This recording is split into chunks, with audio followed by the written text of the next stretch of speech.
guys, how are you? So if this video looks a little bit different, that's because it is. I moved the camera back because I have a huge stack of boxes over there and I just didn't think that was aesthetically pleasing to your eyeballs. And big thanks to YouTube Originals for sponsoring this video, because without awesome sponsors, I would be making this video in a dumpster outside of the movie theater. In this video, I want to review a show that you might not have heard of. It's Impulse Season 2, and the best thing is you can watch it right now completely free on YouTube, or you can binge watch it with YouTube Premium, skip all the ads like I did for the last week, because who needs sleep? I'll just watch 10 episodes of a TV show, then I'll go back and watch the first season of the first 10 episodes. That way the second season makes even more sense to me. And that's what I did. I'm insane, I know. Okay, a quick backstory. YouTube reached out to me and they said, "Hey, John, we hate you." I'm just kidding. They didn't say that. They said, "Hey, would you like to talk about the second season of Impulse?" And I said, "How about I just review it?" And they said, "Okay." Impulse Season 2 is a YouTube original sci-fi episodic series. And in the show, the main character, Henry, has the ability of teleportation. The first episode of Season 1 and 2 are directed by Doug Liman, who's responsible for one of my favorite sci-fi action films of the decade, that's Live, Die, Repeat, or Edge of Tomorrow, or whatever other name they're going to change it to next week. I just call it a really good sci-fi action film I really enjoy, and he's also a producer on the series Impulse as well. Yeah, this series is surprisingly way darker and mature than I thought it would be. I assumed it would be aimed at young adults, and it sort of is at times, but at other times it goes way further than that to tell the story, and I appreciate things like that because it doesn't really hold back, and that was a pleasant surprise when watching this. In this series, you have characters who can teleport and do amazing things, but they're not superheroes wearing spandex. It's very grounded. It shows what real people would actually do with these powers, and sometimes it's more of a curse than a blessing, and it almost inhibits you at times, and especially the character of Henry, who can't quite control these powers just yet, and her emotions take over, and that's what controls when she teleports somewhere. And I thought that element of the show was really intriguing, because what I do is I put myself in that situation, and I think, wow, if I could teleport and my emotions dictate where I go and when I go, it's like, oh, I'm angry, poof, and then I'm at Walmart at 2 o'clock in the morning just screaming, and everyone's looking at me like I'm utterly insane. Not the first time that's happened. Now let's talk about the main character of the show, Henry, who's a teenage girl, and she's played by Maddie Hasson. And once again, she can teleport and mentally move things with her mind, and the feeling of fear is what initiates these powers.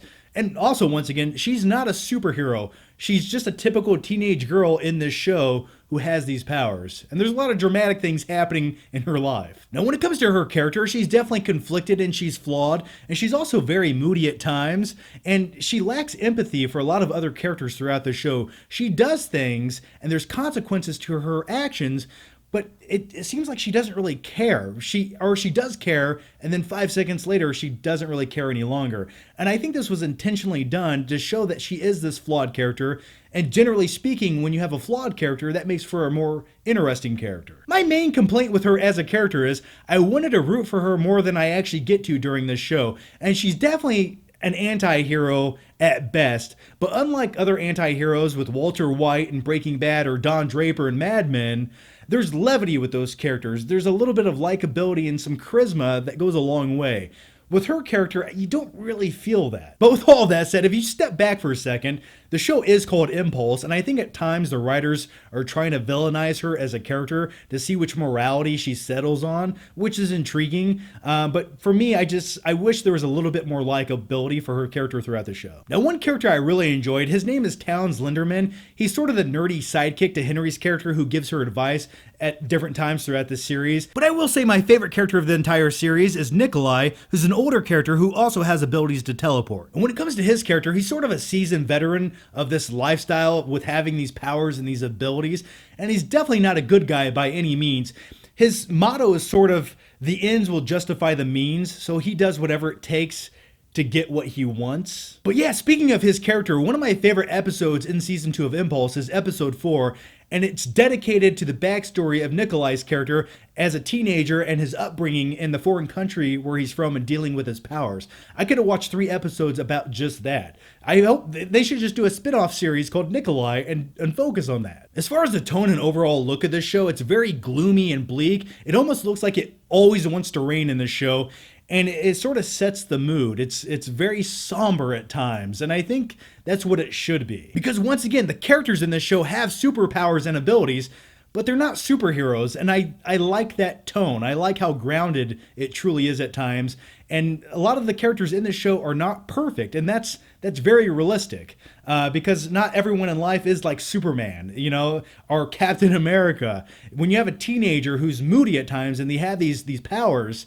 this is probably how it's going to turn out. But one complaint I had with season 2 of Impulse is I felt like there should have been a definitive villain or antagonist of season 2 to really just elevate the story and get you more intrigued. It's always more enjoyable to see the good guy versus the bad guy, and I feel like it was sort of lacking that a little bit in season 2. There's definitely conflict. There's people doing bad things. I just wanted that definitive villain-like character, and maybe we'll get that in season 3. Because by the end of season 2, they definitely open up the universe even more so that could be a strong possibility. I'm curious where that goes. Okay, that's my review of Impulse Season 2. If you haven't checked it out, do so, because it's completely free right now on YouTube. You can watch it. Just search it, watch it, it's that easy. The Impulse Season 2 finale was on December 18th, and all episodes are now available to watch for free on YouTube or watch without commercials on Premium. And this way you can binge watch them during the holiday season. And once again, big thanks to YouTube Originals for sponsoring this video.